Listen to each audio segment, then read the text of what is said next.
On the packaging, you will find the QR code that will take you to your app store, be it iOS or Android. Download it, open it up, and you will see the login screen. Press login, accept the privacy terms, and continue.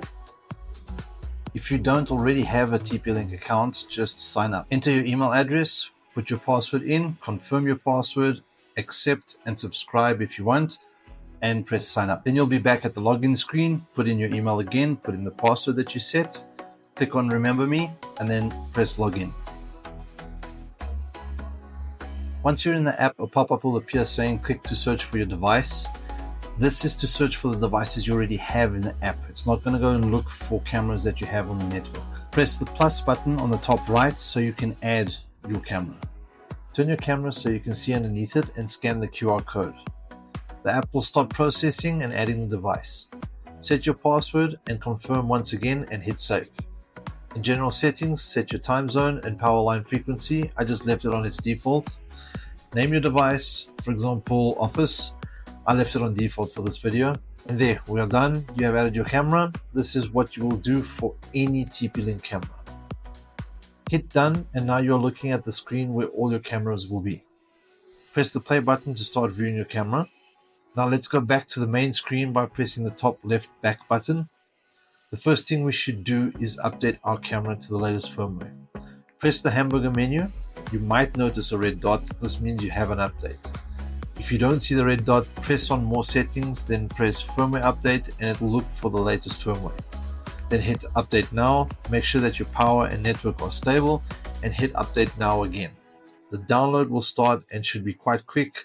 It will then start installing the firmware. This can take up to 6 minutes. You will then see firmware update complete and hit OK.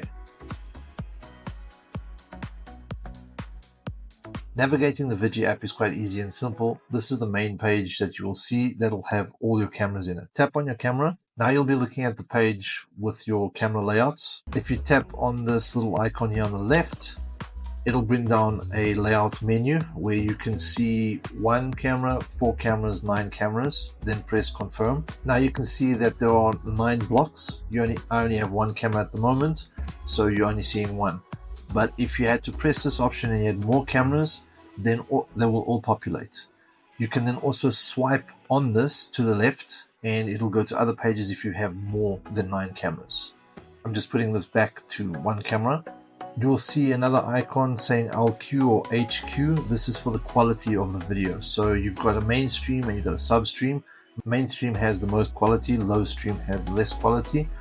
Low stream is good if you want to access the camera faster. Be it in your house or outside of the house, it's just faster and it uses less data. The next icon is the pause icon. It's just going to pause the video stream. You can just press it again so it can start playing again. The next icon is to put your camera in full screen. You can either tilt your phone horizontally or you press this button and it will fill your screen. Then just press the back button so you can go back to the normal menu. Down at the bottom you've got a screenshot, so whatever you are watching on your camera you can just press screenshot and it'll take a photo of what you're seeing. The next button is the record button. So what if you are watching something happening and you want to record what's going on, you press the record button, it will record it on your phone. If you want to see your photos and your recordings that you took within the app, just go back to the main page, come down to me, and you'll see a button there saying My Photos. Click there and you'll see all your photos and your recordings that you took within the app. To access your camera settings, just tap on the hamburger menu, then go to More Settings. Once you're in More Settings, you'll see a list of options. You've got detection, notification, video and display, device sharing, change device password, firmware update, reboot, and remove device. We're going to start with detection. Detection is where your analytics are. Tap on detection. Inside detection, you have motion detection, camera tampering, line crossing, and intrusion. Motion detection, it's basically anything that moves. It's going to give you an alert. Camera tampering, if somebody's messing around with the camera or blocking its view, it's going to alert you on it. Line crossing, you draw a line, and if anybody crosses the line, you get an alert. Intrusion detection, you draw a box, and if anything appears inside that box, you will get an alert. Now let's go back. Press on notifications. This is where you set how you want to be alerted. You've got to turn event notifications on firstly.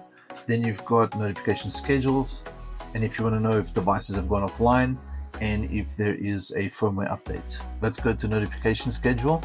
Here you'll have two options, always or custom. Always, you'll get events 24 hours. Custom, you can set when you want to get the alerts. Let's go back. Now to video and display. Let's start with video rotation. Here you've got three options. You've got flip for left and right and up and down, and then reset to your original settings. Let's go back and hit privacy mask. Privacy mask, when enabled, the custom privacy zones cannot be viewed or monitored to protect your privacy. So let's turn it on and now hit privacy mask and then add area. A red block will appear.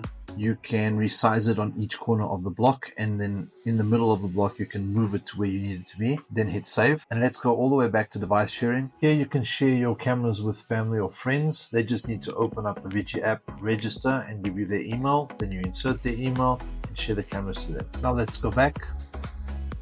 Let's go to change device password. Here you can put your original password that you had set in the beginning. Put a new password in, confirm the password, and hit save. Then let's go back, and finally you've got reboot and remove device. Reboot will restart the camera if there's any kind of issues. Remove device will remove it from your account and the app.